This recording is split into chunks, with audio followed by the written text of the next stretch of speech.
Hi hello అందరికీ. ఈ కార్తీక మాసంలో పత్తిమాలకి ప్రత్యేక స్థానం ఉంది.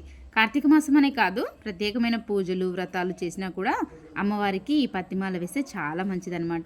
మరి ఈ పత్తిమాల రెడీమేడ్గా కూడా పూజా స్టోర్లలో దొరుకుతుంది. కానీ మన చేతులతో స్వయంగా చేసి ఆ అమ్మవారికి అలంకరణ చేసుకుంటే చాలా తృప్తిగా ఉంటుంది. మరి ఈ పత్తిమాలను తయారు చేసుకోవడానికి పత్తి, ఆవు పాలు, కుంకుమ ఉంటే చాలన్నమాట.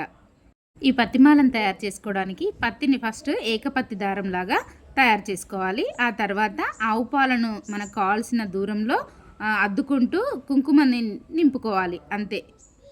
ఆ విధంగా కుంకుమను తీసుకొని గట్టిగా ప్రెస్ చేసినట్టుగా తిప్పుకుంటే సరిపోతుంది, పత్తిమాల తయారవుతుంది. నేను తీసుకున్న పత్తి కొంచెం పొడవు దారంలాగా లేదనమాట, కొంచెం ముద్దలాగా ఉంది, అందుకనే కొంచెం సరిగ్గా రాలేదు. అయినా సరే మనం ఎంతో ఇష్టంగా తయారు చేసుకుని ఆ అమ్మవారికి అలంకరించుకుంటే చాలా తృప్తిగా ఉంటుందన్నమాట.